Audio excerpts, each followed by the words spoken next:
Geely Coolray, varian baru dari Geely yang pakai mesin ICE. Udah bisa pre-booking mulai dari 5 juta dan akan ada harganya saat gias nanti. Kira-kira bagaimana impresi dari mobil ini? Kita lihat langsung secara detail di sirkuit Mandalika.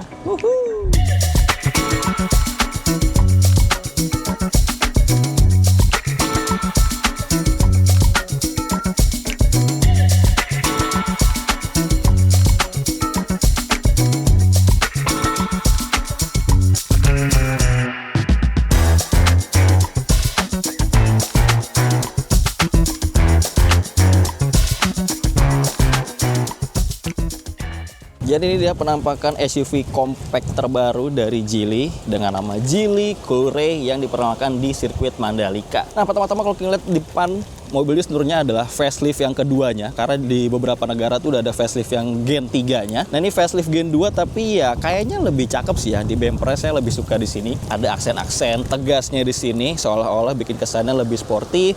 Lampu dekatnya udah pakai LED projector, sedangkan yang jauhnya masih pakai LED yang dipancarkan aja seperti ini. Kemudian juga di tengah ada grill plastik hitam yang menjalar, nggak terlalu lebar untungnya, jadi kesannya cukup masih tidak terlalu berlebihan. Dan di bawahnya udah ada sensor karena dia sudah menggunakan ADAS level 2 untuk membaca pergerakan mobil di depannya. Di sisi samping lekuknya cukup tegas dan dia menggunakan pelek ring 18 inci di sini. Ini merupakan tipe yang tertingginya atau yang flagship. Kalipernya pakai warna merah kayak gini, sedangkan bannya pakai ukuran 215/55 dari GITI Comfort F50. Lalu di sebelah sini ada spion dengan LED untuk signalnya atau seinnya.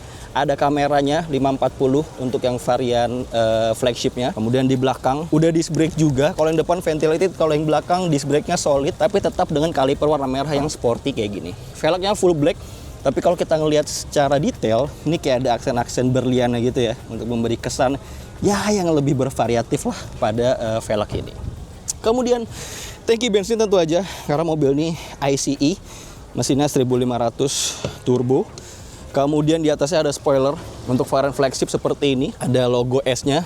Mungkin untuk melambangkan sportnya. Kemudian ada juga aksen-aksen kayak carbon fiber, cukup sporty. Tuh, kelihatan ya. Ada juga ini signal lampnya atau stop lamp di atasnya. Ada juga wiper belakang, dan kalau kita ngeliat desain belakangnya, nah stop lampnya seperti ini ya.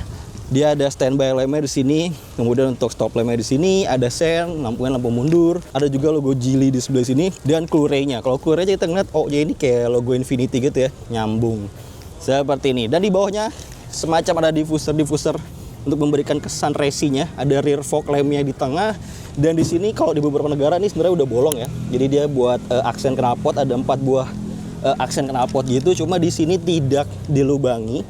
Sedangkan knalpot aslinya ada di bawah. Nah, seperti ini lubangnya. Knalpotnya dia buang ke bawah. Sebelah kanan tampilannya seperti ini, merupakan hero color ya dari Coolray. Menurut kalian gimanakah soal impresi pertama mengenai Geely Coolray yang satu ini?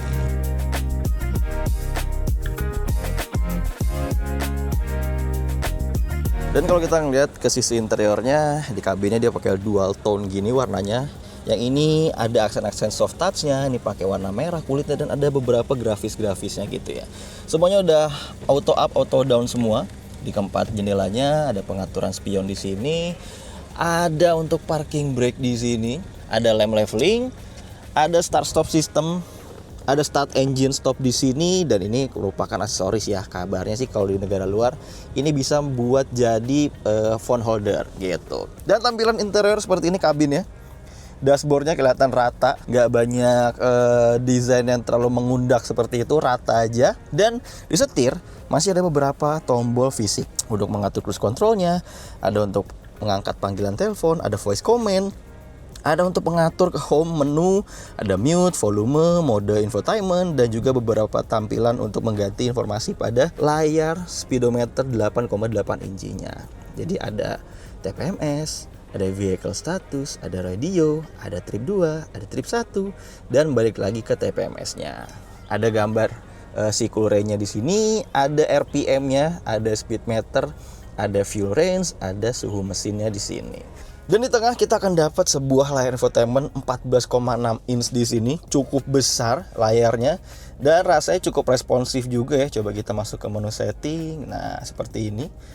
Ya, lumayan responsif, ada vehicle control, ada driving untuk mengatur banyak mode berkendara, ada lampu, ambient light untuk mengatur ADAS. ADAS-nya udah level 2 dengan 10 fungsi, ada appearance untuk mengatur brightness segala macam.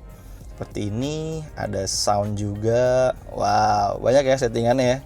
Asik sih. Dan yang pasti adalah nggak lemot sih. Jadi cukup responsif. Dan di tengahnya di sini benar-benar kita nggak ngelihat adanya tombol fisik ya. Jadi untuk mengatur AC dari sini nih, arah semburan AC, suhu AC di sini, ini fan speednya, ini volumenya, dan ini untuk mengganti ke mode-mode yang lainnya. Seperti itu. Jadi kita nggak banyak dapet tombol fisik di tengahnya. Kemudian di sini ada wireless charger. Hanya sebelah kanan, sebelah kirinya tidak. Ada tombol fisik sedikit untuk on off AC, untuk auto AC, untuk defogger depan, dan untuk hazard. Jadi ini 4 pilihan tombol yang cukup penting ya, cukup krusial. Untungnya masih ada di sini, disematkan secara fisiknya. Ada cup holder di sini, 2 buah cup holder. Ada konsol tengah yang bisa kita buka untuk menaruh barang-barang. Kuncinya seperti ini, ya, bisa buat buka bagasi, untuk menyalakan mesin, dan tidak ada pendinginnya ya di sini ya. Nggak ada pendinginnya. Lalu di bawahnya ada ruang yang cukup untuk menaruh barang-barang, dan kita akan melihat ada di sini power outlet Type C, ada power outlet lighter di tengah, dan ada yang modelnya USB Type A juga di sini. Dan dia juga sudah support untuk Android Auto maupun Apple CarPlay-nya. Nice. Di sisi kiri kita akan melihat sini ada kayak ambient light gitu. Tuh ya. Warna-warni, aksennya dia serupa sama kayak yang ada di door trimnya juga. Grafisnya.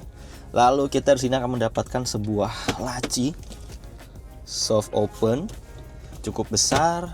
Kemudian di sana hanya ada pengatur untuk jendela saja, auto up dan auto down, seperti itu. Kemudian ke atas kita akan dapat sebuah, ini dia sun visor yang unik karena dia modelnya seperti kacamata. Karena dia bahan kainnya hanya di atas, setengah ke atas dengan setengah ke bawahnya pakai model kayak Mika seperti ini. Unik ya. Jadi kayak kita pakai kacamata, kita tetap bisa ngeliat ke depan, nggak kehalingan, tapi juga kita nggak akan silau. Jadi kayak pakai kacamata hitam aja gitu. Unik. Dan jangan khawatir, tetap dapat kaca seperti ini. Tuh, vanity mirror dengan lampu LED sehingga kaca kita atau kita saat ngaca tetap jelas. Dan ini nggak hanya di pengemudi, tapi di penumpang depan juga dapat hal yang sama. Benar-benar persis sama. Nah, nice. Ke tengah, di sini ada 2 tombol yang nggak ada fungsinya, nggak difungsikan menjadi apapun. Ini untuk sensor lampu kabin, ini untuk menyalakan lampu kabin, ini untuk menutup dan membuka sunshade-nya, dan juga untuk membuka panoramic sunroof yang cukup besar seperti ini. Gitu ya. Nah, ini kita full close. Dia akan menutup lagi semua. Nah, sep, dan kita buka lagi. Lalu ada tempat kacamata tentu aja di sini. Nice. Spion DN Night biasa, ya. DN Night biasa. Di sini ada kamera, karena dia sudah mendukung ADAS level 2 dengan 10 fungsi. Di sini kamera, dan di bumper depannya, di grill di bawah grillnya itu ada radar juga, lidar biar lebih presisi. Dan untuk jok pengemudi itu dapat ini ya, setelan kursi elektrik 6 arah. Nah, setelan elektrik 6 arah hanya ada di pengemudi aja, sedangkan untuk di penumpangnya tetap pakai manual untuk mengatur posisi joknya. Seperti itu. Kita langsung lihat ke kabin di belakangnya. Di kabin belakang tentu aja untuk postur 170 cm masih lega ya. Legroom masih oke. Kemudian juga untuk headroomnya tentu aja masih lega, walaupun dia mungkin sisi atasnya itu seperti coupe atau menurun gitu ya, bagian atas belakangnya. Tapi untuk postur 170 ini masih ada gap ya, sekitar 5-7 jarian lah. Dan untuk jok belakangnya cukup suportif karena dia semi bucket seat gitu, baik yang depan maupun belakang. Jadi kita kayak agak sedikit dipeluk. Dengan karakter busa, sandarannya sebenarnya agak keras sih, tapi di bawahnya ini enak. Dan dia rasanya cukup naik, jadi cukup suportif untuk menopang paha. Lalu ada armrest dengan cup holder di sini. Lalu di tengahnya kita melihat di sini ada kisi-kisi AC, ada power outlet model USB Type A, dan kita akan mendapatkan kantong juga di sini penyimpanannya. Ada lampu ambient light di sininya, pengaturan kaca, laci, seperti itu sih, dan lampu tentu aja di atasnya. Yes, seperti ini kurang lebih kabin belakangnya dari Geely Coolray. Dan sekarang kita ngeliat untuk kapasitas bagasinya, dia sudah power tailgate. Tinggal pencet tombol di sini, dia terbuka. Oke, kapasitas bagasinya lumayan oke, lumayan besar. Dan kita ngeliat sini ada lampu, kemudian ada lantai. Dan kalau ngeliat ke bawah masih ada ban cadangan atau ban serepnya. Tapi memang lantainya ini agak tipis sih jujur. Si papannya ini jujur agak tipis, rasanya kayak triplek banget. Ya, tapi semoga aja kuat ya untuk menopang barang di atas dan juga untuk melindungi ban serep. Ban serepnya juga cuma temporary, jadi bannya ukurannya ini lebih kecil. Cuma 125/80 ring 16 inci ya. Jadi emang nggak bisa dipakai ngebut-ngebut juga. Seperti itu. Dan kapasitasnya bisa jadi lebih lega lagi kalau jok keduanya ini dilipat ya. Ini konfigurasinya dia 60/40 perbandingannya dan bisa bawa barang otomatis yang lebih panjang lagi kayak gini.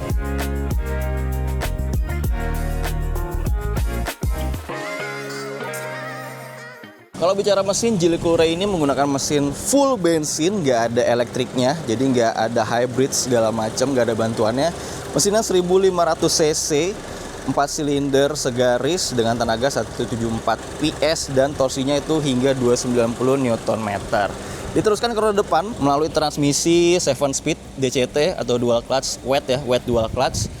Dan ya rasa DCT-nya memang agak-agak delay di beberapa sisi ya kalau kita kick down, kalau memang agak agresif. Tapi selebihnya kalau kita bawanya secara halus, itu sebenarnya cukup enak, perpindahan giginya cukup halus, nggak banyak menghentaknya sih. Dan kalau kita pakai mode power, itu benar-benar bikin sistem DCT-nya itu memilih transmisinya atau gearnya berada selalu ada di putaran paling tinggi gitu ya, sehingga dia lebih dekat ke peak powernya. Untuk sensasi berkendaranya, torsi 290 Nm memang terasa menyenangkan sih. Soalnya, injak sedikit, mobil akan langsung meluncur. Apalagi kalau pakai mode sport yang bikin perpindahan giginya berada di RPM yang lebih tinggi. Transmisi DCT 7 percepatannya terbilang cukup halus untuk penggunaan di jalan raya dengan kondisi santai. Tapi saat kami coba di sirkuit, ada beberapa momen di mana transmisinya seperti kebingungan menentukan gigi yang tepat, terutama saat pedal gas diinjak dalam. Yang juga cukup disayangkan adalah nggak adanya pedal shift nih. Rasanya jadi kayak kurang fun aja gitu. Apalagi transmisinya sama sekali nggak ada feedback downshift untuk engine brake-nya. Jadi untuk menurunkan kecepatan, bener-bener hanya mengandalkan rem aja. Selebihnya masih ada sedikit feedback dari setir yang bikin sensasi nyetirnya nggak terlalu hampa. Dan visibilitasnya juga cukup luas. Jadi gimana menurut kalian soal Geely Coolray yang satu ini ya? Kalau misalkan harganya menarik,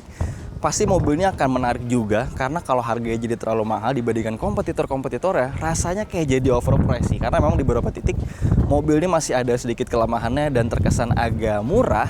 Makanya kita akan tunggu kira-kira harga berapa yang akan dipatok oleh Geely Indonesia buat si Geely Coolray ini. Kalau gitu masih udah nonton, sampai jumpa di video-video selanjutnya di Auto Fun Indonesia.